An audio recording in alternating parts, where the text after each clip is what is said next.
Welcome back. Now, as you heard before the break, 10 Republicans are running against Governor Gretchen Whitmer in the 2022 race for governor. This week, the Rundown caught up with another one of those candidates, Tudor Dixon. She shared her top priorities with us and also spoke about some current topics like the Patrick Lyoya shooting and even criticized Governor Whitmer's COVID policies. Take a listen.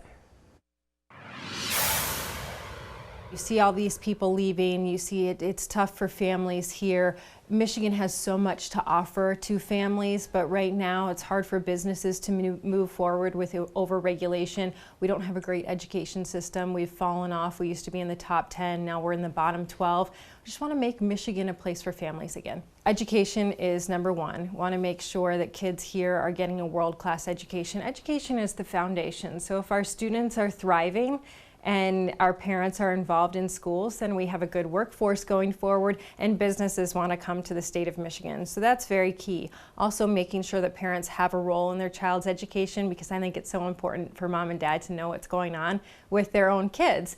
And making sure that that workforce is here for our businesses. Right now, we're coming off of a pandemic, but Michigan was already seeing troubles with workforce. So we want to make sure that we have a strong workforce and that we're bringing more businesses to the state. What happened in the nursing homes was catastrophic, and we have deaths that were unnecessary. She received a letter early on saying, don't put COVID patients into nursing homes. She went against that advice. She did it anyway. Also kept people away from their loved ones. We had people who were losing their matriarchs and patriarchs of their family, and they were dying alone.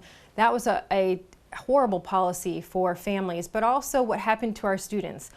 We had schools that were locked down longer than most other states. Some of our schools were locked down for a year and a half, and then even went back and said, let's lock down a little bit longer. In some of our communities that need school the most, our students have suffered. This governor hasn't tried to do anything to help the students. She had opportunities to give scholarships to students to get them back on track on reading. She vetoed that, and today we see the results, because now we see our third grade literacy exam. More than 50% of our students failed that exam. There was an answer to that she decided to veto.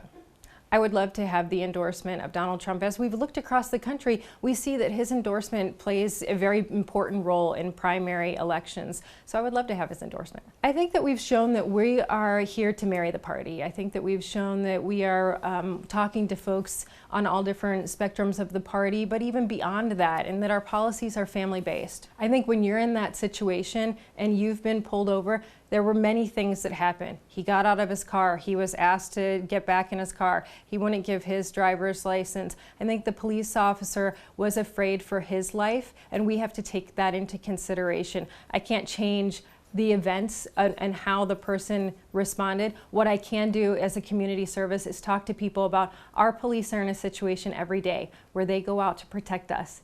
They go out and they put their lives on the line for us. We need to be thankful and respectful. And if you think the police officer has pulled you over for a reason that's not fair, that's the court system. Go through it.